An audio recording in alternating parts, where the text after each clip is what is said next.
Your good morning, afternoon, or evening, whatever time you're tuning into this broadcast. This is Issues, Coach Ish, whatever you want to call me.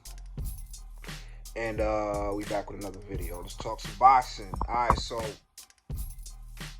I'm making this video kind of late just because I was busy this weekend. Had a bunch going on. Saturday, Sunday, Monday, and Tuesday, really. So I've been really caught up. So I'm getting this video kind of late, but it's all good. Better late than never.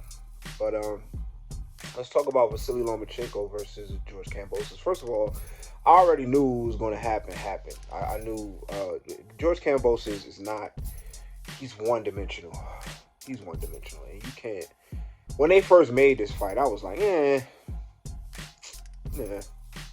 whatever.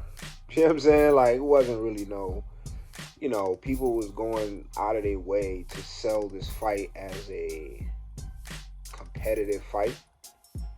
But Lomachenko has layers to his game, and George Kambosos is very one-dimensional. That's just the bottom line.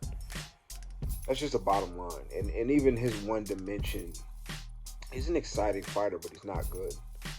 He's a C-level fighter. He's a B minus C plus level fighter. You know what I mean?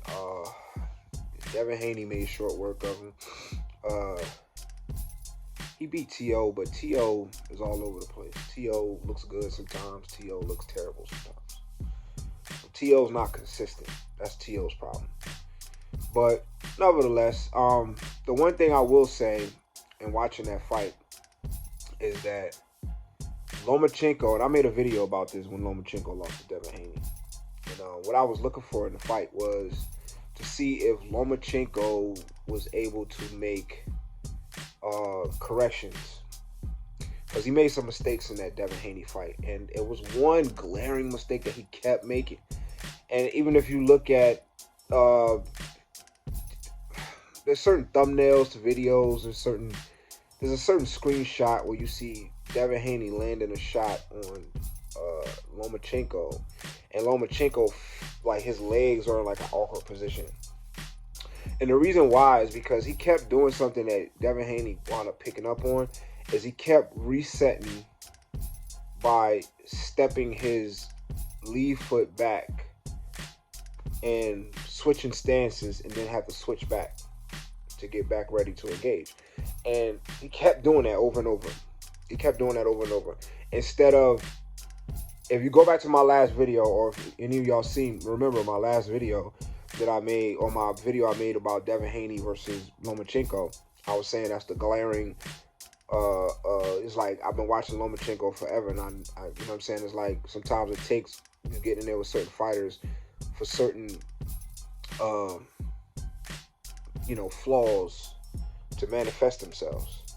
And that was the one that I seen, where it's like, you can't switch stances when you step back unless you're planning to switch stances. You know what I'm saying? Like, if you were fighting in the southpaw stance, which Lomachenko does, he would take his lead foot and put it behind his back foot, which would essentially switch you to orthodox.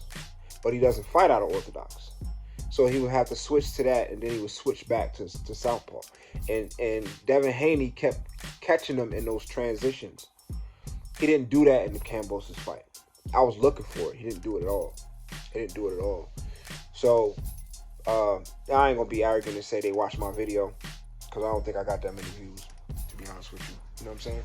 But honestly, I don't really do it for the insane amount of views. I got a small pocket of people that support my channel, and I appreciate all of y'all, and I'm cool with that. You know what I'm saying? I'm not really in it to get rich off of YouTube. I get rich other ways. You know what I mean? But if my channel picks up traction and does some numbers, then cool. You know what I mean? So I just think that he has a brilliant team, and they saw it, and they corrected it, or he saw it and he corrected it, whatever it was. But he maintained his stance the whole time. There was no switching feet. There was none of that. So it was no points in the fight where he was out of position. And for the most part, he put on a masterclass, and he looked great doing it. So, is Lomachenko back? We'll see. He's only 36, so it's not really old. I think his transition up to 135 slowed him down a little bit. I think he's more comfortable with the weight now, because I think his first fight at 135 was against Linares. He looked slow and sluggish against Linares. And, then they had the war and all this other stuff. And I just think that, by the time he wound up fighting, he was hurt against Lopez. But his fight against Jermaine Ortiz and Devin Haney, I think both of those were at 135. I think he was still kind of getting acclimated to the weight. He looked way more comfortable at 135 against Kambosos. But that could have been, styles make fights. I would like to see him running back with Devin Haney. So the crux of this video really is what's next for Lomachenko. And I personally think that Lomachenko should pursue a Devin Haney rematch. No. I'm sorry. Devin Haney's at 140. I hear people calling for him to tank. Yeah, why not? Why not? Why not? That'd be a good fight. He gonna have to be switched on though. He gonna have to put on his best performance. But I think that'd be a good fight. Him and Shakur Stevenson, of course, that's a good fight. Which one would I rather see?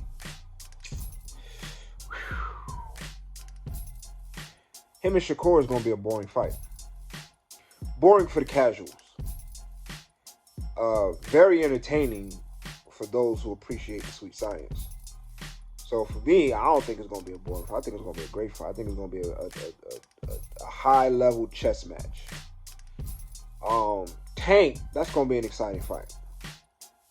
And I would rather see him fight Shakur Stevenson.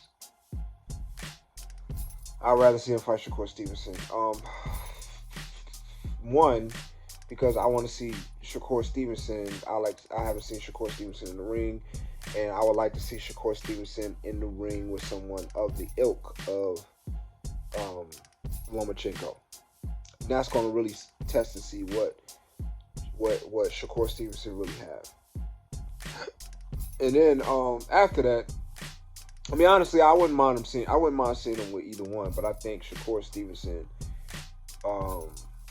if I had to choose which one would I rather see first, it would be Shakur Stevenson. I think Tank should be the swan song, because it's a possibility that Tank could hurt bad.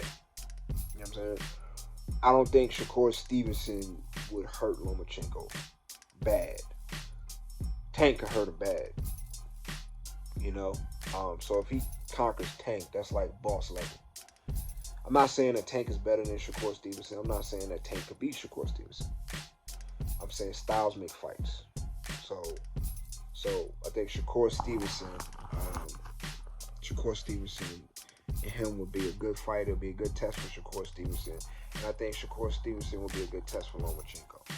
Because I think they're both equally sharp. I think Shakur Stevenson is just younger. So yeah. What's crazy is that the way things are positioned now, Lomachenko actually, because he just got a belt from the Kambosos fight, so he has a belt now. So now you just got to get the rest of them. It's an uphill battle. It's another opportunity for him to accomplish his goal, which is being undisputed. So I'm actually excited for the fact that Lomachenko is back in the mix, and and has the opportunity to go and collect the belts. So I'm not sure what's next for him. We'll see. But it was good to see him come back and put on a good performance after his disappointing loss to Devin Haney, which I go back and forth with that fight all the time.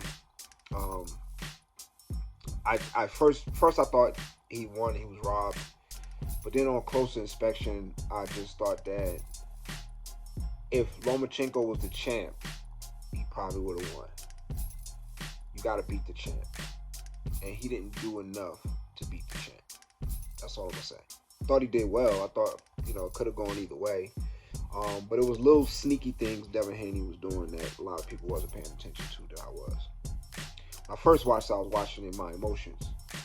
So I was like, yo, he lost, da-da-da-da. And then I went back and watched it like 3 times back to back. And I was like, you know what? Devin Haney was doing a lot of sneaky body work, you know what I'm saying, that maybe the judges saw. But if I was one of the judges and I saw it, and I saw what I saw my 3rd time watching it, I'd be like, okay, Devin Haney won by a slight margin.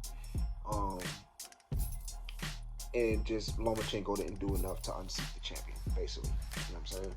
So I like to see them run that back, though. I like to see them run that back. And I think if they run that back, I think Lomachenko would get the win. But, that's neither here nor there. But that's all I got on that fight. We'll see what happens going forward. But it was good to see Lomachenko put on a good performance against George Kambosos. And sometimes that's all you need to kind of get back going. You know what I'm saying? A really good performance against somebody who's formidable. You know what I'm saying? Kambosos is formidable, but I don't think he's on the level of Lomachenko. So I expected that to happen. That's why I didn't really go out of my way to make a video on the prediction and all that kind of stuff. So that's all I got. You know what I'm saying? Like, comment, subscribe, share. Let's talk about it. Peace.